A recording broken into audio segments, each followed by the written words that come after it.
안녕하십니까. 7월 22일 OBS 뉴스 오늘 출발합니다. 오늘 함께할 두 분 소개합니다. 장성철 공론센터 소장, 박창한 장한대 특임교수 자리에 있습니다.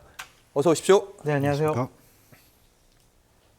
지난 토요일에 검찰 조사를 받은 김건희 여사 얘기부터 해보도록 하겠습니다. 이 검찰이 명품백 의혹과 도이치모터스 주가 조작 사건에 대해서 김건희 여사 비공개로 12시간가량 대면 조사를 한 사실이 알려지고 있습니다. 조사 방식 시간을 두고 나서 여러 가지 감론을박들이 한창인데요. 처음 비공개 소환 조사 일요일에 접하신 분들 많았을 텐데 저는 이제 처음 들었던 그 뉴스를 보고 들었던 생각이 왜 하필 지금일까 이런 생각이 들었는데 장성철 소장님? 여사님 마음이죠. 검찰에서 뭐 언제 예. 날짜, 시간, 장소를 지정해 주긴 않은 것 같고 예. 여사님이 그냥 결심하신 것 같아요. 그냥 나 이때 나가겠다고. 지난주에 보면은 이원사 검찰총장이 주례 회의에서 네. 이거 검찰 청사로 불러가지고 김건희 여사 조사해야 된다라고 얘기를 했거든요. 예. 근데 그러고 나서 이제 김건희 여사가 내가 그럼 몇 시에 내 조사 받으러 갈게 이렇게 결정하신 것 같아요. 그분의 뭐 정무적인 판단이야 저희가 알 수는 없지만 이게 과연 옳은 일인가라는 생각이 듭니다. 검찰이 해야 될 일은 뭐가 있겠어요? 비리, 의혹 이런 것들이 있으면 그냥 성역 없이 예외 없이 예? 특혜 없이 대한민국 국민 똑같이 평등하게 조사하고 수사하고 문제 있으면 기소하고 그래야 되는 거 아니에요? 그게 역대 정권에서 있었던 일이었죠. 김영삼 대통령, 김대중 대통령 시절에 아들들 검찰에 다 소환 조사했습니다. 포토라인 섰습니다. 예. 거기서 대국민 사과도 했습니다. 그런데 왜 김건희 여사만 특혜를 받아야 해요? 영부인이니까요.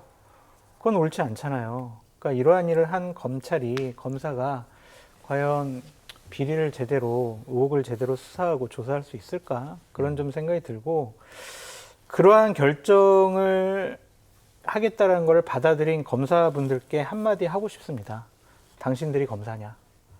그렇게 묻고 싶어요. 그럼 저도 그러면은 경찰 조사를 좀 많이 받았는데, 그냥 경찰에다가 지금 몇 날 며칠에 어디에 갈 테니까 와가지고 방문 조사하세요. 그럼 할 거예요? 일반인 수준에서는 불가능한 얘기다 이런 말씀이십니다. 법 앞에 평등은 헌법에 있는 가장 기본적인 원칙 아닙니까? 예. 이거는 법 앞에 특별한 예외와 특혜를 준 거잖아요. 헌법 정신에도 어긋나는 행위를 검찰 스스로 했다라고 말씀드립니다. 알겠습니다. 구체적 얘기는 잠시 후에 저희가 더 들어볼 거고요. 어쨌든 조사 방식 시기도 그렇고요. 방식은 이제 비공개였고요. 특히 이제 검찰 청사 아니고 제3의 장소 두고 특혜 시비가 계속해서 불거지고 있습니다. 그러니까 장소가 관할 정부 보안 청사. 처음 듣는 장소시죠, 박 교수님? 네, 저만 처음 듣는 게 아니라 이성윤 의원도 검사 출신이신데 처음 듣는다 그러시죠. 예. 과연 윤석열 정부는 참 특이한 게 논란을 키우는데 천부적인 재능이 있는 것 같아요. 현 정부 들어서서 뭔 일이 생길 때마다 오히려 그 논란을 극대화시키는데 참 탁월합니다. 이태원 참사도 그렇고 6.4 흉상 이전 논란도 그렇고 최상병 사건도 그렇고 한두 개가 아니라서 이로 말을 할 수가 없을 지경인데 제3의 장소 할 수 있죠. 그런데 네. 과거에 대통령 부인들도 제3의 장소 또는 비공개 조사했다 그랬는데 과거의 대통령 부인들은 피의자가 아니었습니다. 쉽게 얘기하면은 참고인 조사였어요. 예. 그리고 사건이 일어난 직후에 논란이 된 직후에 만약에 제3의 장소나 또는 서면 조사를 했다면 아마도 논란은 조금 달랐을 거예요. 그런데 이미 시간도 꽤 오래 지났고 특검도 여러 번 발의가 됐고 예. 논란의 중심에 서 있은 지가 한참 됐습니다.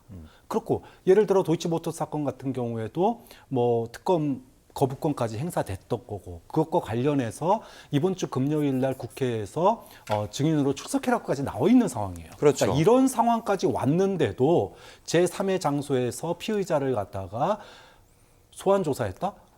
거꾸로 아닙니까? 이게 김 여사가 나 이제 조사받을 테니까 와라. 김 여사가 검찰 소환한 거 아니냐 이런 비아냥까지 나오고 있어요. 예. 근데 결국은 검찰총장이 원칙 있는 수사를 공언을 해왔는데 오늘 결국 검찰총장이 출근길에 사과까지 하지 않았습니까? 예. 결국 사실 여권 인사들도 굉장히 겸언쩍하더라고요. 과연 이게 맞는 거냐? 국민들 앞에 우리가 이게 할 수 있는 거냐? 그래서 오늘 아침에도 뭐 방송하고 하고 있고 여러 여권 인사들 통화해 봤는데 다들 창피하다 이런 반응들이에요.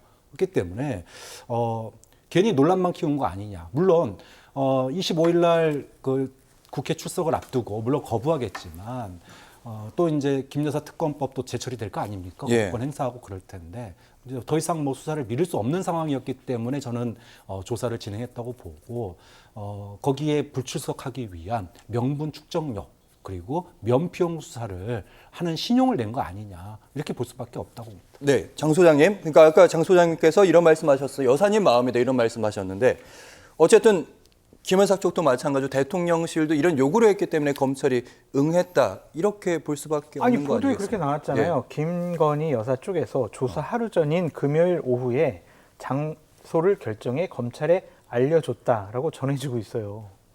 그럼 이게 뭐예요? 통보한 거잖아요. 예. 그러니까 이게 맞는 것이냐 좀 그런 생각이 드는데 이렇게 하면은 국민들이 아이고 김건희 여사 여러 가지 혐의 의혹 다 없어졌네 그렇게 생각할 거냐고요. 와 봐줬네. 그럼 특검할 수밖에 없겠네. 저는 특검의 마일리지가 계속 쌓아져 가고 있다. 그렇게 평가하고 싶어요. 이 질문을 좀 드려보고 싶어요. 박 교수님 방금 전에 그러니까 사건의 논란을 키우는 방식으로 지금 대통령실이나 그렇죠? 김현수 쪽이 대응하고 그럼요. 있다고 그러는데 맞아요. 다른 방식이 더 낫다, 세련되지 않았다 이런 느낌 받으시는 거죠? 그러니까 김건희 여사가 죄가 있는지 없는지 의혹이 사실인지 아닌지는 우리는 알 수가 없잖아요. 네. 근데 우리가 요구하는 거는 최소한 법 앞이 평등했으면 좋겠다.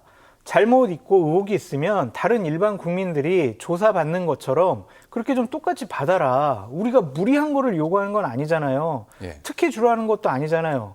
김건희 여사 잘못했는데 어이구 검찰이 왜 이렇게 괴롭혀. 이렇게 생각하는 사람은 별로 없잖아요. 잘못이 있으니까 대통령 배우자라도 일반 국민과 똑같이 검찰에서 사법기관에서 대우해라. 그것이 그렇게 어려워요? 이게 무슨 김건희 여사의 나라예요? 아니잖아요. 네. 대한민국이라는 시스템은 계속 유지되어야 하고 권력자들은 바뀌더라도 시스템은 유지되어야 하잖아요. 김건희 여사 때문에 사법체계에 아주 하자 있는 전례가 마련된 거 아니에요? 다음번에도 어떤 정권이 바뀌었어요. 거기에 뭐 배우자나 가족들이 이러한 의혹을 받아요. 검찰에선 조사해야 돼요. 예전에 김건희 여사 제3의 장소에서 했잖아요. 우리 검찰 못 나가겠어요. 이러면은 검찰 그대로 받아들일 거예요? 이게 맞아요? 이게 맞는 나라예요? 좀 그렇게 반문해보고 싶어요. 알겠습니다.